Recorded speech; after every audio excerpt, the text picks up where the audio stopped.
Gusto ko mag-asawa ng Haponesa, saan ba pwede makahanap? Ah, yan na. So itong tanong ni Kuya, ito parang general question na to sa totoo lang eh.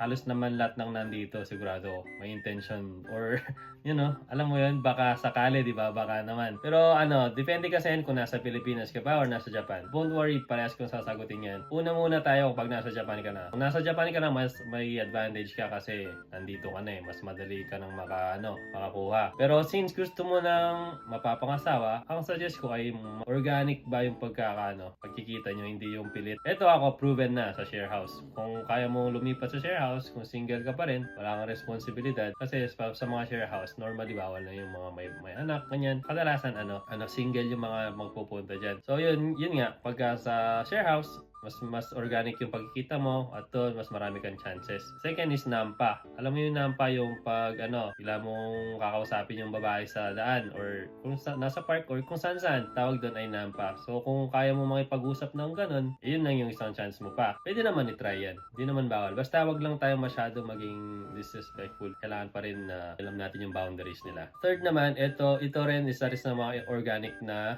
paraan para may makilala ka. Madalas kasi yung mga single, madalas nasa mga inuman yan sa mga bar. Ang technique dito ay maging regular ka. Laging doon ka lang pupunta. May mga regular din na mga Japanese na pupunta doon. Siyempre, pag consistent ka doon, maging kaibigan mo na rin sila. Kasi nandun sila para makipaghalubilo. Yung mga dating apps dito sa Japan, sobrang dami ng mga dating apps. Pero, hindi ko masyadong rekomendo kasi bakit? Unang-una, napag-usapan natin to sa previous video. Napag-usapan natin yung mga Japanese ayaw na ng mga chat-chat na yan. Kasi sakaling may makamatch ka man sa mga 2 to 3 days bago mag-reply, mawawalan na yung momentum, mawawalan ka ng gana. Tapos hanap ka ulit hanggang sa puro hello na lang yung mausapan yun, hindi na kayo magkikita. So itong next naman, sobrang organic din. Ito yung sigurong mas i-recommend ko kasi dito hindi ka rin gagastos masyado. Di tulad sa bar, pag nasa bar ka, matik. At least dito, 500, 1,000, 3,000 lang. Ako kasi madalas akong mag-basketball, so naghanap ako ng mga grupo na masasalihan. May mga babae rin kasi dito sa Japan, yung mga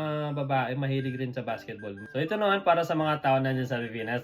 Yan na, may chance ka na. So kung hindi kayo aware, actually yung Pilipinas or specifically Cebu, nagpo-promote siya ng tourism sa Japan. So, sobrang heavy promotion talaga. Yung mga ambassadors dito, puro libre yung flights, yung mga accommodations na. Kaya kung napansin nyo, recently, dumadami na yung mga Japanese na content creator dyan, di ba? So, yun yung mga pumupunta galing sa mga promotions nila. At dahil yung mga content creator na yan, mga ambassador na yan, pinapakita na ng Pilipinas, kaya dumadami yung mga tourist dyan na Hapon. At nasa Cebu sila halos. Tandaan nyo, sa Cebu meron din naman sa Manila, pero halos sa Cebu siya talaga. Yung mga nakakausap ko sa bar, lagi nilang sinasabi, uy, galing na ako sa Cebu, ganyan. Kaya kung gusto mong makahanap ng Japanese, ipunta ka ng Cebu sa mga tourist spots specifically. So, pag pumunta ka ng Cebu, tapos marinig mo na parang Japanese yung pinag-usapan, kanta ka lang ng anime, yung sikat na sikat. Tapos, syempre, mapapatingin sila sa'yo, di ba? Sabihin nila, uy, Japanese, marunong ka ba mag-Japanese? Gaganon sila sa'yo, di ba? Tapos noon, ikaw bahala ka na sumagot anong isasagot mo.